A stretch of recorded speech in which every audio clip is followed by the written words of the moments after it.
Heute geht es um die Neuheiten von Festool. Wir haben einen neuen Schleifer mit Lichtring. Das müssen wir uns unbedingt angucken. Wir haben hier eine Pappkarte, die für dich extrem wichtig sein wird. Glaub mir, eine Pappkarte von Festool. Und am wichtigsten ist was ganz anderes, denn wir haben eine neue Tauchsäge. Endlich mal wieder eine neue Tauchsäge von Festool. Und glaub mir, darauf haben wir wirklich alle gewartet. Ich weiß, eigentlich ist das ein Neuheitenvideo, wo es um mehr als ein Produkt geht, aber für mich ist das immer das Sahnehäubchen, kann man sagen, nämlich das Thema Tauchsäge. Wenn Festool eine neue Tauchsäge rausbringt, dann ist es für mich immer, oh, das muss ich mir angucken. Ich möchte wissen, was haben sie jetzt wieder Neues gemacht? Und als sie die hier rausgebracht haben, stand da drauf TSC 55 KS und die alte ist ja eine TSC 55 KEB, ja, ist ein Buchstabe anders. Da habe ich schon gedacht, ja okay, ist vielleicht so ein Knöpfchen. Aber nein, es ist das zentrale Thema dieser Säge komplett geändert worden. Und ich würde sogar so weit gehen, dass wenn ihr die hier habt, ja, wenn ihr die alte habt, dann wollt ihr neue haben. Ich glaube, viele werden jetzt updaten, denn wir haben so eine so große Verbesserung, da lohnt sich das Update mal wirklich. Denn ihr seht es hier, neue Säge, alte Säge, ja? TSC 55K, TSC 55KS. Der Unterschied ist genau das hier. Wir haben hier zwei Akkus, da ein Akku, 36 Volt Gerät, 18 Volt Gerät. Festool sagt, das 18 Volt Gerät hat genauso viel Kraft, genauso viel Power wie das 36 Volt Gerät. Ist das so? Keine Ahnung. Müssen wir testen. Schreibt mal unten in die Kommentare, ob ich hier wirklich mal einen richtig großen Test machen soll. Ja? Das ist das Hauptthema. Und wir haben wirklich hier eine Sache, und das finde ich super, wir haben eine ganz andere Optik, Haptik vor allem. Denn wo wir hier noch bei der Säge Folgendes gemacht haben, wir haben die Hand genommen, erstmal so, oh, okay, Moment, oh. Die ist schon ordentlich schwer, weil zwei Akkus und die Säge an sich wiegt natürlich auch was. Wir haben es hier oben gegriffen, das ging grundsätzlich, aber wenn du es hier in der Hand hattest, dann warst du immer ganz nah am Akku dran. Das hat mich immer gestört, weil das war irgendwie ein komisches Gefühl. Es ist auch so gewesen, dass wenn wir uns das mal anschauen, du siehst hier, das ist ewig breit noch aufgebaut zur Seite. Im Verhältnis zu neuen, hier zack, am Griff ist vorbei. Das ist schon mal ein anderes Thema. Und wenn wir die jetzt in die Hand nehmen, ich merke das sofort. Du nimmst das so hoch und denkst, oh ja, cool, Sägen. Das macht richtig Spaß, weil du hast hier jetzt nichts mehr im Weg. Ja? Zusätzlich haben wir bei der neuen Säge auch Folgendes. Wir haben 1 Kilo weniger Gewicht und 1 Kilo macht sich schon bemerkbar. Ich weiß nicht, was ich weiß. Auf einer Führungsschiene selbst ist es irgendwann egal. Ja, da schiebst du, 4 Kilo oder 5 oder 6 Kilo, das macht keinen Unterschied. Aber natürlich nimmst du es hoch, nimmst du es rauf, guckst du mal hier, hast es immer in der Hand. Und da ist 1 Kilo weniger schon echt ein richtiges Brett. Wichtig ist aber eine Sache. Wir haben hier den 8 Ampere-Stunden Akku drin. Festool sagt, beim 8 Ampere-Stunden Akku, also du brauchst den 8 Ampere-Stunden Akku für die volle Leistung. Mit den anderen Akkus, mit den kleineren, hast du nach aktuellem technologischem Stand nicht die volle Leistung. Ja, könnte sein, dass nochmal andere Akkus rauskommen. Werden wir sehen. So, dann haben wir bei der Säge Folgendes. Wir haben ja eine komplett neue Säge. Und jetzt könnte man denken, ja okay, das ist die TS60 als TSC 55KS. Nein. Es ist so, wenn wir uns jetzt wieder das ältere Gerät anschauen und hier das neuere, dann ist das so eine Mischung eigentlich. Wenn wir nämlich uns anschauen, den Tisch, den wir hier haben, hier an der Stelle, also von unten und auch an der Stelle, an den ganzen Stellen, das ist alles identisch. Da ist nichts groß dran, ja? Also nichts Neues dran, das ist alles identisch. Außer natürlich jetzt hier der Motorteil. Beim Motor wiederum sehen wir, gerade von hinten kann man es ganz gut sehen, sehen wir Folgendes. Wir haben hier, und dann schaut euch das mal wirklich an, hier an der Stelle der Motor, wie breit das Ganze ist, ja, auch von der Ergonomie. Und dann schauen wir uns das mal hier an, auch hier, wie breit das Ganze ist. Das ist wirklich annähernd identisch, also vom ganzen Aufbau. Ja. Das heißt, wir haben so ein Mischmasch. Wir haben einerseits hier das alte Design an der Seite, ja, vom Tisch und von der Sägeeinheit mit dem neuen Motor. So würde ich das jetzt mal beschreiben. Aber altes Design heißt nicht schlechtes Design, sondern wir haben einfach eine richtig geniale Säge in der Form, wie wir sie immer haben wollten. Das heißt, wir haben jetzt eine Akku-Tauchkreissäge von Festool, wo ich sage, jetzt wird es schon eng für die anderen. Ja, da habe ich schon wirklich Lust, auch mal einen Test zu machen gegen andere Sägen. Wie gesagt, eure Meinung unten in die Kommentare. Eine Sache ist auch noch neu und das ist auch wirklich genial. Und zwar ist es das hier, der Staubsack. Vielleicht eine Kleinigkeit, wenn viele von euch das noch nicht kennen. Wir haben hier die Möglichkeit, erstmal den Adapter abzuschrauben. Können wir ja dran schrauben. Ja. Dann, was ich an manchen Sägen immer blöd finde, ist Folgendes. Das ist zu leicht. Ich stecke hier den Schlauch rein. Ja. Wir haben ja hier unseren Absaugmobil. Den Schlauch hier können wir dort ranstecken. Und dann haben wir das Problem, dass wenn der Schlauch sich zu sehr verdreht, dann ist es nicht da, wo du ihn hinhaben willst. Was du jetzt hier machen kannst, ist Folgendes. Du kannst dieses Teil hier, schau mal hier, da sieht man das auch auf zu. Du kannst das Teil hier rumdrehen, dann wieder anbringen. So, Moment, so. Und jetzt ist das fest an der Stelle, wo du es haben willst. Du kannst es immer noch so verstellen, aber es ist fest. Ja? Du kannst es übrigens auch in der Maschine machen. Dann ist es jetzt hier, Moment, so rum. Ne, jetzt hatte ich es genau. Jetzt ist es fest. Ja, ihr seht, ja, das funktioniert nicht. Jetzt kann ich es nochmal, es war vorhin nicht ganz eingerastet. Jetzt ist es verstellbar, gar kein Problem. Und dann ist es an der Position, die du haben willst. Aber dafür machen wir ihn jetzt ab. Das war jetzt für das Absaugmobil. So, ab. Und jetzt nehmen wir mal den Staubsack. Wir haben jetzt einen komplett neuen Staubsack. Der hier, den kennt ihr. Ja? Der hier ist zum Beispiel für die TS60 und so weiter. Aber heute haben wir jetzt den hier, so einen kleinen Wackeldackel. Aber nicht wirklich, sondern es ist so gedacht, dass du Folgendes machen kannst. Du kannst den, Moment, wo ist oben? Hier ist oben. Du kannst ihn aufklappen und dann machst du hier, zack. Jetzt ist er fest. Ja? Und jetzt kannst du Folgendes machen. Erst einmal, wenn du Staub hattest, beim alten war es so, du hast hier hinten das so aufgemacht. Und dann hast du ihn genommen und dann hast du den leer gemacht und so. Brauchst du nicht mehr. Jetzt ist es anders. Du hast hier einen Hebel, zack, und erst machst du es auf, kippst es raus, geht einfach schneller. Ja? Das ist nicht mehr so lästig. Coole Sache. Zusätzlich hast du hier eine schöne Dichtung, die kannst du aufmachen, kannst das Ganze hier dran tun, so, dann in Position bringen. Und jetzt hast du die Möglichkeit, damit natürlich zu sägen, kennt man. Aber wenn du jetzt sagst, warte mal, ja, ich möchte jetzt einfach das Gerät nehmen, mit dem Staubsack hin und in meinen Systener reintun, dann machst du nur noch genau das, zack, fertig. Und dann kommt der so in Systener, einsetzbar, rüber, raus, einsetzbar. Ja, das ist eine richtig geniale Sache und das feiere ich wirklich. Und das sind so Kleinigkeiten, die immer wieder so neu sind, wo Festo sagt, ich habe noch eine Idee, lass das noch mal besser machen, noch mal ein bisschen besser. Ja? Wenn man das jetzt vergleicht, das ist so, wie wenn du ein Auto hast, eigentlich ist das schon richtig cool, ja? Aber dann lassen sich noch was einfallen, da ein bisschen hier, da ein bisschen da, da ein bisschen da. Und im Gegensatz zu manchen Autos wird hier eigentlich nichts verschlimmbessert, muss man wirklich jetzt mal sagen. Lass uns aber über zwei Themen sprechen, die ihr garantiert fragen würdet. Nummer 1, wir haben hier eine Kappschiene. Ja? Die TS60 ist ja Kappschienenkompatibel. Die TSC 55 war es nicht. Ist die TSC 55 KS, also die neue, denn Kappschienenkompatibel? Nein. Das klappt nicht, denn der Fuß, also der Boden, den wir hier haben, ist derselbe wie der alte und dementsprechend, seht ihr, hier fehlt eine Nut.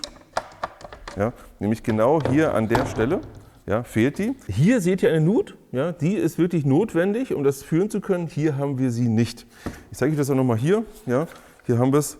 Hier ist es drin, hier haben wir die schöne Nut, die wir brauchen und die haben wir eben dort nicht. Wenn das für euch relevant ist, dann ist die Säge noch nicht die passende. Ja? Ich vermute mal, irgendwann wird es da auch mal ein Update geben. Das zweite Thema ist aber vielleicht für viele sogar noch relevanter, nämlich wir haben keine Änderung der Schnitttiefe. Bei der 60er haben wir dementsprechend zum Namen über 60 mm Schnitttiefe. Bei der bleibt die Schnitttiefe genauso, wie es vorher war. Ja, also da haben wir keine Änderung. Was wir auch noch sehen, sind so Kleinigkeiten. Die Höhenverstellung hier ist die alte. Ich feiere das, weil ich fand die alte sogar ehrlicherweise besser als die neue. Ja, schreibt da auch mal gerne eure Meinung rein, denn bei der 60er sehen wir hier, und ihr seht übrigens auch, ja, die ist gut benutzt. Ja, da ist ordentlich was los gewesen bei der 60er. Das ist ja hier mit diesem Zusammendrücken, das finde ich nicht so gut gelöst. Naja, also es ist, jetzt muss man ganz klar sagen, wir reden jetzt von 100% oder 98%. Und die hier ist einfach zack, zack, hier schnell eingestellt. Ist immer ein bisschen schöner. Ich mag das. Ja. Wie auch immer. So, Das sind die Nachteile. Ansonsten ist das wirklich ein Riesenschritt nach vorne. Es gibt noch eine Kleinigkeit, das war das Thema Kickback. Das ist ja in aller Munde. Wir haben hier auch den Kickback-Schutz eingebaut. Ihr seht das auch hier an der Stelle. Moment, ich muss mal die Säge anmachen. Ja, ihr seht hier, das Ganze ist grün, ist auch eingeschaltet an der Stelle. Das haben wir hier bei der alten Säge auch gehabt. Da haben wir auch Kickback mit dabei gehabt. Aber hier ist ja noch anders gelöst. Hier haben wir ihn noch mechanisch über das kleine Plättchen, da haben wir schon vor langer Zeit mal drüber gesprochen, über das hier. Das haben wir bei der neuen Säge nicht mehr. Bei der neuen Säge ist es so, dass wir hier, ich mach's mal runter, ja, hier haben wir dieses Plättchen nicht mehr dran, das ist nicht mehr da, hier an der Stelle, sondern hier ist es elektronisch geregelt. Ich weiß, es gibt die ewige Diskussion zum Thema Spaltkeil, das ersparen wir uns jetzt hier mal, aber wir haben hier einen Rückschlagstopp und das finde ich eine coole Sache. Und jetzt kommen wir zu einer neuen coolen Sache, denn jetzt ist es so, dass ihr ein Stück Pappe braucht. Genau das hier, denn es gibt ein Zubehörteil für deine Tauchsäge von Festool. Wirklich auch für deine. Denn ganz neu ist genau dieses Modul hier, was wir hier haben. Moment, ich muss hier einmal fummeln. Ich habe das hier festgemacht und es ist, als wenn es festgeklebt wäre. So, also das war schon mal ein guter Test. Da seht ihr nämlich gleich, wie gut das halten wird. Also, wir haben jetzt genau dieses Adapterteil. Das kannst du dir kaufen für deine Tauchsäge und zwar Licht. Ihr seht hier erstmal so für euch Licht, aber das gehört quasi hier ran. Damit könnt ihr den Schnitt genau erkennen. Ihr seht jetzt hier unten, wenn ich jetzt auch das mal ausfahre, so, dann seht ihr jetzt ganz genau, wohin ihr sägt. Ja, also ihr habt das Ganze hier beleuchtet von dort unten und zwar relativ weit sogar. Das geht schon ordentlich auch ein paar Zentimeter bis vor die Säge. Ja, jetzt ist es hier relativ hell, aber man sieht hier, glaube ich, hier hinten wird auch noch Schatten geworfen. Ja, da ist ordentlich was los. Jetzt die Frage, wie macht man das jetzt fest? Jetzt haben wir das Problem, das hier ist Aluminium, ja, das ist Aludruckguss, das hält nicht. Deswegen können wir jetzt Folgendes machen. Wir haben hier so eine Aussparung. Bei der neuen Säge ist es hier schon vorhanden. Ja, hier sehen wir die Aussparung. Da gehört dieses Teil nämlich rein. Zack. Ja, das gehört da rein. Und wir machen das jetzt auch mal zusammen fest und gucken mal, wie gut das funktioniert. Aber auch für eure Säge, die keine Aussparung hat, geht das. So, einmal das Ganze ab. Und jetzt live ausprobiert. Oh Gott, Sebastian. So, jetzt ist dran. Und jetzt haben wir hier Einkerbungen, können das hier nämlich perfekt. Und zack. So soll das. Ja, ganz knapp über dem Boden. Und jetzt kann ich es hier einschalten, kann damit arbeiten. Habe hier mein Licht drin. Ihr seht es hier. Zack, zack, zack. Und ihr könnt es auch wieder ausstellen. Ihr habt hier zwei verschiedene Helligkeiten. Wir haben hier einmal 40 Lumen und einmal 70 Lumen. Ja? Je nachdem, wie hell ihr es braucht. Wenn ihr es auf die hellste Stufe stellt, dann wird es aber nach ein paar Minuten, regelt er sich automatisch runter, um Akku zu schonen. Akku ist genau das Thema. Wir haben hier einen eingebauten Akku. Wir haben, oh, es geht wirklich gut ab und auch gut wieder rein. Oh, das ist schon gut gemacht, muss man sagen. Wir haben hier einen eingebauten Akku, hier oben USB-Ladung. Aber jetzt die Frage, naja, Sebastian, aber ich habe doch gar nicht die neue Säge. Gar kein Problem. Und dazu brauchst du die vorhin erwähnte Pappkarte. Denn hiermit kannst du es an der TS60, TSV60, TS55, TSC55, TS75, in jeder Säge kannst du das Ganze damit platzieren. Wir nehmen jetzt mal wirklich eine alte Säge, und zwar die hier. Und jetzt könnt ihr Folgendes sehen. Wir müssen hier schauen, was ist meine Säge, und dann können wir das an den Schrauben oder an den Löchern, die wir hier haben, damit perfekt platzieren. Wenn wir einfach das hier ranhalten, ja, wir nehmen jetzt mal das hier und jetzt seht ihr, so, da und da ist es jetzt platziert und jetzt können wir das hier drüber kleben. Ja? Das Teil wird jetzt hier drauf geklebt und dann würde es genau in der richtigen Position sitzen. Jetzt gucken wir uns mal das an der alten Säge an, wir machen das aber auch mal an der neuen und ich mache es mal an der neuen auch wirklich fest, denn wir haben nämlich zwei Plättchen sogar dabei. Zwei gehören mit im Lieferumfang. Und wenn ihr euch dafür interessiert, unten in der Videobeschreibung ist das Ganze natürlich wunderbar verlinkt. So, jetzt, geht doch mal ab hier. Das haben sie aber auch für dich gut festgemacht. Ach, nicht, Sebastian. Okay. Hier ist eine Lasche, die macht man auf und dann kann man das rausziehen. So ein bisschen wie bei Apple. So, und jetzt erstmal machen wir das ab. So, dann hier hin. Nein! Oh. Ich habe gedacht, es ist auf die falsche Seite gefallen. Wir haben den Tisch hier lackiert, das wäre richtig schief gegangen. So, also, Jetzt haben wir hier unsere 60er. Ihr seht hier andere Schrauben, aber 60 hier, 60 da, Schraube und Schraube. Ja, einmal hier, einmal da. Und jetzt nehmen wir unser Teil und platzieren das genau dort an der Stelle. So, ich hoffe, ich kriege es hin. Und zack. So. Und jetzt nehmen wir das ab und nehmen unser Licht und machen das Licht hier dran. Oh. Oh. So. Und an. Wir haben jetzt gerade ein Update für meine Säge gemacht. Dauert 10 Sekunden. Und ob das wirklich so sinnvoll ist, das kann ich euch gar nicht sagen. Das ist eine gute Frage, weil in der Regel Führungsschiene, Licht hast du auch irgendwo. Wir müssen uns mal über die Zeit uns anschauen. Aber es ist doch schön, wenn man sich für seine Lieblingstauchsäge ein kleines Update kaufen kann. Vor lauter Aufregung müssen wir natürlich auch noch über den neuen Schleifer sprechen, den DTSC 200. In der Form so ganz neu und ganz frisch auf dem Markt. Eine Sache merken wir. Festool hat gesagt, Lichtring funktioniert und Lichtring ist was Tolles. Und wir sehen es ja hier auch nochmal. Zack, Lichtring, tolle Sache. Wofür ist er eigentlich da? Ja, für die, die es noch nicht kennen, wenn wir den Lichtring hier drauf haben, oder ich mache es auch noch mal ein bisschen runter, der leuchtet hier diesen Bereich aus. Das heißt also, er macht ein Schlaglicht. Und wenn irgendwo noch eine Riefe, eine Kante ist oder sonst irgendwas, vielleicht kann man es sogar hier ganz gut sehen. Ich versuche es mal. Hier, ja, an der Stelle sieht man jetzt hier so einen kleinen Schatten. Vielleicht sieht man das. Da ist eine Riefe noch drin und jetzt sehe ich den relativ gut, wohingegen, wenn das Licht aus wäre, ja, ich es nicht sehen würde. Also das finde ich eine schöne Sache. Gerade so eine Riefen, die richtig so im Holz drin sind, wir haben jetzt eine relativ frische Oberfläche, sieht man damit richtig gut. Das ist eine tolle Sache. Und man muss sagen, wenn man einmal mit Lichtring geschliffen hat, dann will man das auch eigentlich immer haben. Der Vorteil ist, du kannst Licht hier separat einschalten, ausschalten, du kannst den dadurch auch dimmen.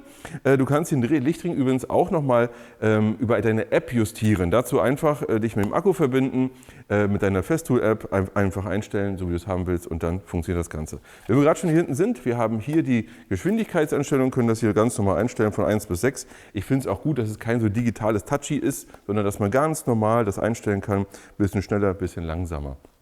So, was wir aber auch sehen ist, wir haben hier eine riesige Fläche. Das Ding ist wirklich riesig. Zur Fläche kommen wir gleich nochmal. Ich möchte aber einmal nochmal von der Seite das Ganze zeigen. Wir haben hier unseren Staubsack, den wir übrigens sehr leicht hier abnehmen können. Ja, das ist echt gut gelöst. Drauf, rüber und fertig. Zusätzlich, das haben wir vorhin ja auch schon mal gesehen, haben wir hier Folgendes. Wir können jetzt einfach hier so öffnen. Moment. So und dann auch ausklopfen, ja, oder aussaugen. Übrigens, das wäre mein Tipp.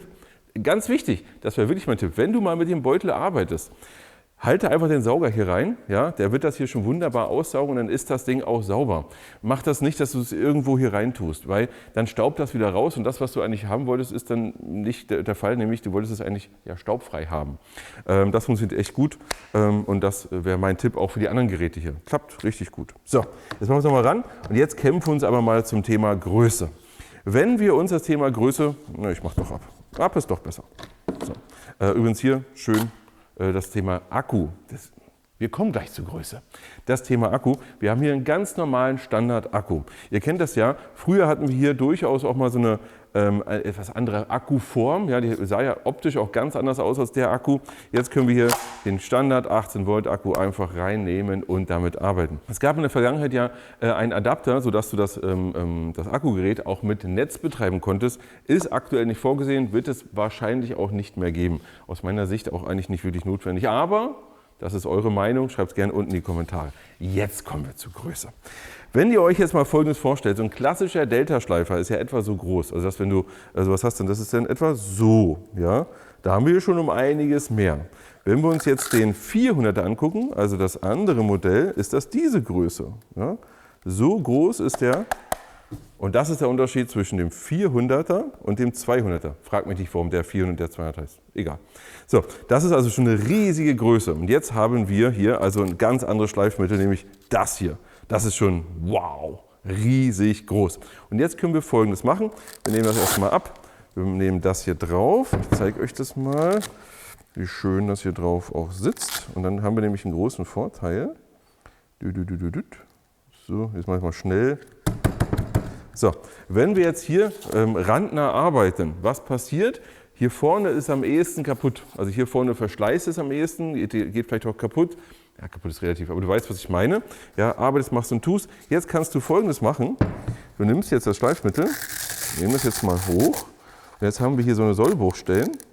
Moment, so. Und jetzt tun wir mal so, als wenn das hier an der Stelle, hier ist es jetzt meinetwegen hin. Ja, da ist es nicht mehr so schön. Dann können wir jetzt Folgendes machen. Wir nehmen das mal, tun es hier hin und du kannst es einfach drehen. Ja, jetzt haben wir hier die Ecke, die nicht so doll war, haben wir vorne wieder eine schöne Ecke. Dann können wir es, wenn es dann auch hin ist, können wir es nochmal drehen, sodass wir nicht so viele Schleifmittel brauchen. Das finde ich ist eine richtig geniale Lösung. Eine Sache darf natürlich nicht fehlen und das war der Eckschutz.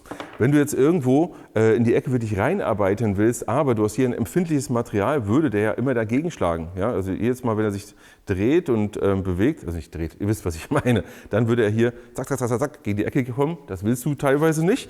Und dann nimmst du genau das hier, so einen Eckschutz, den kannst du auch super leicht anbringen. Ja? Schön geformt, schön dran. So, zack drin. Und dann kann man es von unten, glaube ich, am besten sehen. Du hast hier den Eckschutz und kannst nicht mehr an die Ecke rankommen. Hast aber hier keinen, sodass, wenn du irgendwo da so arbeiten möchtest, könntest du dann noch schön ran. Ja, von hier auch schöne Optik. Finde ich, sieht ein bisschen aus wie ein Raumschiff, oder? Schreibt das mal gerne in die Kommentare. Ich finde es optisch wirklich schick gemacht. Und du kannst es einfach hier wieder abmachen und kannst so normal arbeiten. Das Ding macht schon richtig Sinn und das habe ich schon so ein Haben-wollen-Gefühl. Am Ende frage ich euch natürlich, was sagt ihr zu Neuheiten? Ich freue mich auf eure Kommentare und die zentrale Frage ist doch, was macht dieses Licht? Es leuchtet blau. Nein, bei Festool weiß.